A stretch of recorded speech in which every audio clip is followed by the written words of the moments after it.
Many years ago, this was a window and a brick wall. Then I changed it to a door and I had a deck. After quite a while living here, which was about 20 years ago, I decided to build this room. I built this room so I could do artwork in it because my wife was really tired of having clay sculptures right on the kitchen table. And I made this room talk because I knew I was going to make this statue of Jesus arriving in heaven. And then I worked with fabrics quite a bit. I made this fabric. I made hundreds of fabric experiments.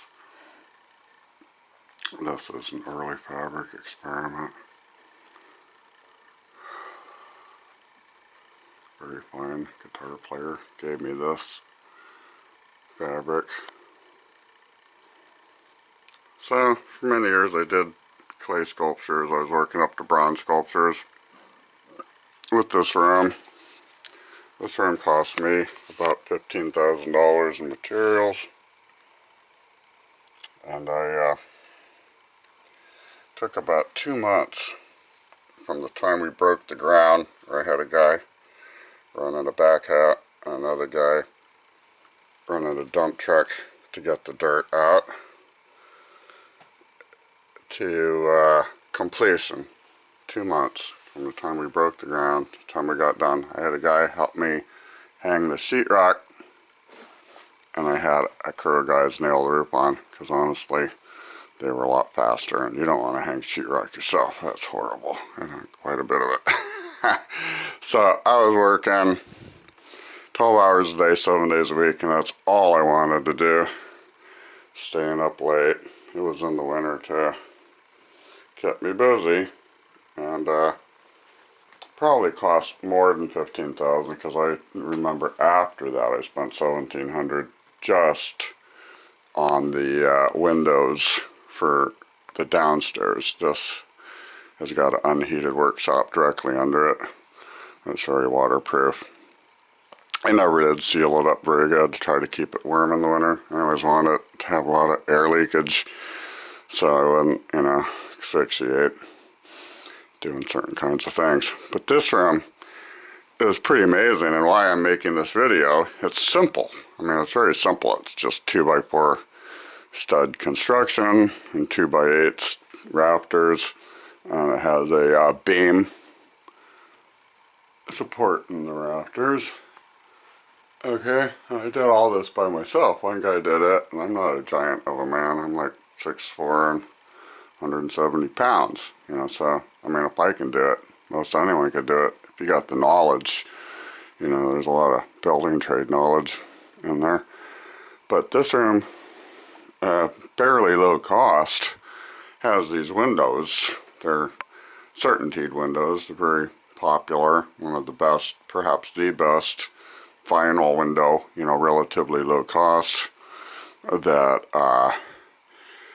it has got a high R value. I think it's actually R3. And I just love big windows. You can see how well lighted this is. This is like, February 23rd, something like that. Hi, that's me. Anyway, wearing my Dream a Dream t-shirt from Martin Luther King. So, why I'm making this video is because this has regular insulation in the walls, and it also has 1.5 inches of foam nailed on the outside.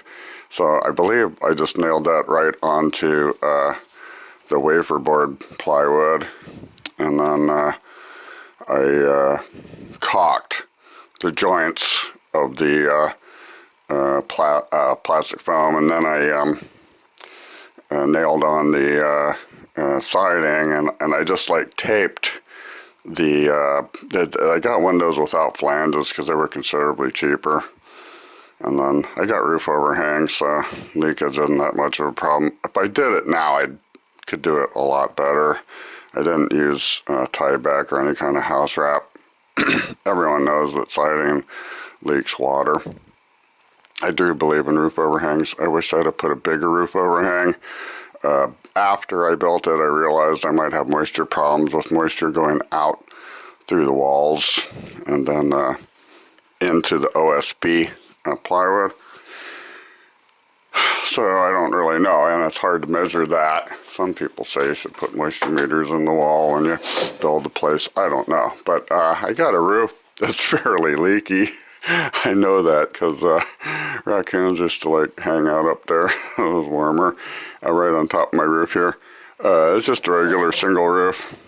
Again, I believe I put that on top of OSB, and then these are 2x8s. We packed the stud bays with fiberglass. It was pretty hard getting the sheetrock up there because I used like 12-inch thick or something, or 30 fiberglass. And then a lot of heat does go out, so I'm guessing the moisture goes out. And I painted it with this semi-gloss white, which is pretty horrible. Most painters don't like it. It shows every drywall defect. It's hard to paint with. But it does reflect more light. In fact, I painted my whole house with it because it can be very dark here in Virginia. I'm in Northern Virginia. Like I tell people, 20 minutes away from the White House in case they need some serious coaching on national security issues. That's kind of a joke. And then I found that I did some testing. Although I have these curtains, so I just rolled these curtains down. They're on all the windows. But two of them were kind of hard to do. So that one and the small one, as you can see, all that stuff I got embedded in my desk. That's kind of in the way. So I rolled these windows, curtains down every night. It went down to 20 and we go down to 60 outside. It did not get colder than 60, which is pretty tolerable. I closed off. I actually only got one little bitty, see fingy points there, ventilator duct from the house. So I did experiment with having a little powered blower to suck more air in here. I never really minded it being like 65. I mean, I don't think it goes below 65 with that heater on. But I plugged the heater up, and then I rolled the windows down at night. But I didn't roll all the windows down, and I did not have candles burning. I did not have additional people in here. Each person puts off about as much heat as a 100-watt light bulb, the architects say.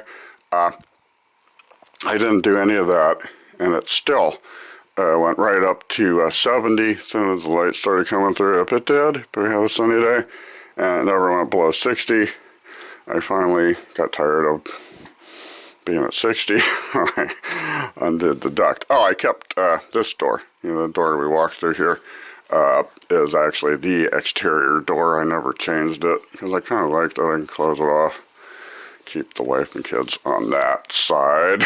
Got to have a little peace for myself, which is a good way to have a family, I think, especially when you're a bunch of warriors, I guess.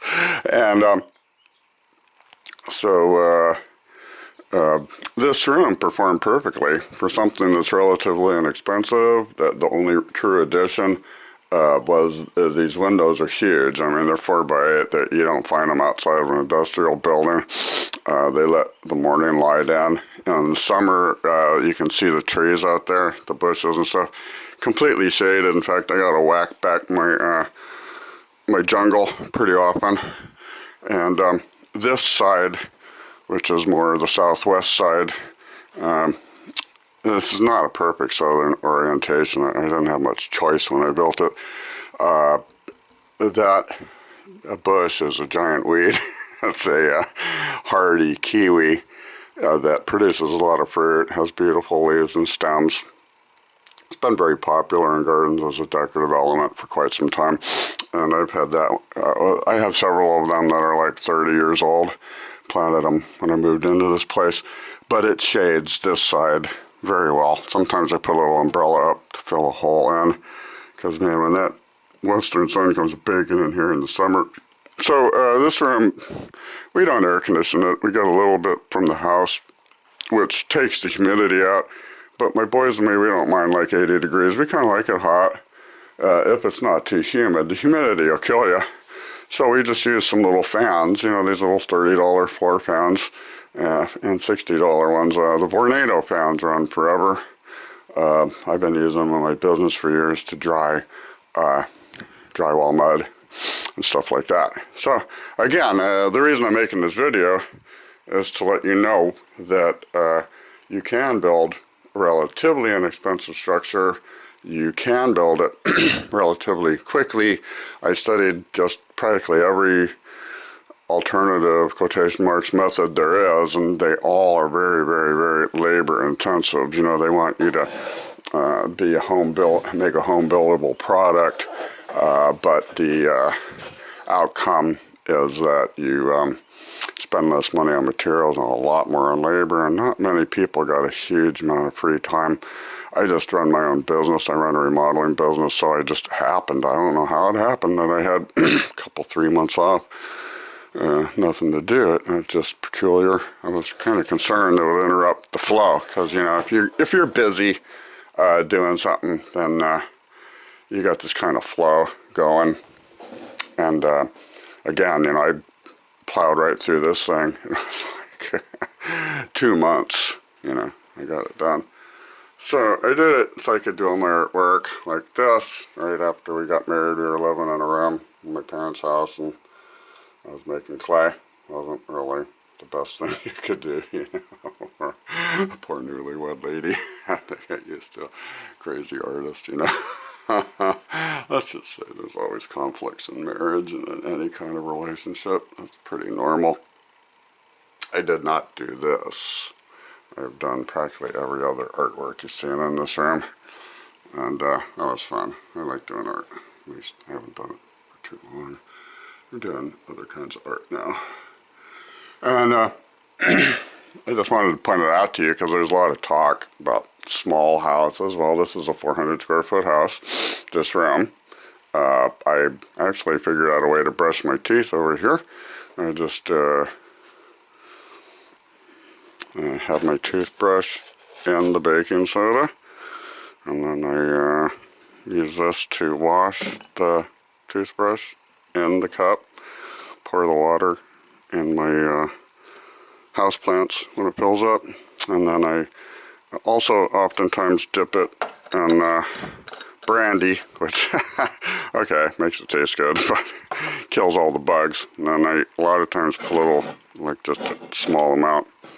This is pretty interesting, alcohol in my mouth, and hold it there for a while, and that'll kill bugs too. And plus, it tastes good, warms the tummy and all that. So, I did have, don't tell anyone, a composting toilet in here, and they can work really good, but it's a lot of work. It's a lot easier to just go take a dump. Flush toilet. I got several of them in the house, and they're kind of hard to replace, and I'd end up doing all the work anyway. So this can actually be a self-contained unit. I don't find kitchens are too difficult to set up. You just need some countertop, some cabinets, and of course you need water. But I lived in a small trailer, and my water supply was just a 5-gallon jug, and it was sitting on the back of the sink, and I'd open a valve. It had a very good valve, not like the cheap bags for camping that's used now. I didn't find that at all difficult. I took bucket baths. I lived in a small trailer for many years, and a lot of times I'd turn off the electricity just to see what it was like. And it wasn't really that hard to live without electricity for a few months, at least a single guy, you know. Anyhow, this here, you might have been wondering, or maybe you weren't wondering. That is a hiding behind this newly renamed Kaylee Smid, formerly Rainbow Smid, artwork, which is kind of colors on varieties of meshes and plastics and stuff, including some serious actual aerospace inventions. It's all covering a sauna. It's an infrared sauna. It's powered by about 5, 6, or 7 brooder lamps, It'll get up to, well, it'll be about 200 up near the lamps, Fahrenheit. Be more like 120 down where I am on the ledge. I'll put this in there. And it's really great. I mean, it's really, I love saunas. I've always loved saunas. And infrared saunas are supposed to be good for detoxing chemicals, and we got all kinds of nasty chemicals in our daily lives and built up in our bodies, and it's really hard to get rid of them and stuff. So that's why I did that. This is a pair of cut-off shorts that I painted. That was fun. Let's see, my wife gave me all these different fabrics to play with when I was doing fabric work. This is the silicone on top of fabric. That's one of the basic SMID products. It makes sheet metal dish from back when I was working on suspension roofs. And again, this, I think this is my best statue. Jesus arriving in heaven. I don't think anyone's ever portrayed him actually arriving in heaven. Generally, he's taking off, or he's coming out of the death cave, came back to life, as we all know. Did actually happen, because the shot of Turin is not fake. Proven, 100% proven not fake by the scientific study into it. So in other words, science proves a miracle from God, which a lot of people can't handle. And I tell them, they go, oh, you're hitting me with religion. I go, no, I'm hitting you with science. If you don't like it, you know, it's up to you. You can deny science, but if you study the STIRP project, it's pretty fascinating. This one I call Mom at the Beach, and she had hair. I had to steal the hair, put it on the big statue that I recently took down. It's about 4 feet high. And it was always fun to lay here. I'd turn these lights on. I got ceramic sockets, and you can see there's a heat light bulb. So as soon as I turn that on, I'm laying here on this bed, and then it's kind of like being at the beach. So that's kind of why I called her that, I think. That was a nice little statue. Anyhow, statues are fun. There's my favorite old teacher, Donatello, and De La Rovia, and there is a copy of the Leonardo painting we got up in DC. So anyhow, see you guys. Just thought I'd show you my room. This is your basic small room, you know, small house. This is a small house. I don't know if you can see me too good there. And it's been a lot of fun living here. So I just woke up this morning and I thought, hey, someone else might want to enjoy this room. I really love this room. It's just great. You know, it's light coming in, wake you up if you want to be woke up. If you don't, you know, it's too bad for you. Now I got the curtains. I can close the curtains. Okay, bye-bye, you guys. This is a happy Sunday, and it's 30 degrees out, so it'll warm up. It warmed up pretty good yesterday. I was working in the garden. It was a lot of fun. I love working in the garden. And I do have one little gardening video. If you want, I can put more up. They're kind of fun too. Bye-bye.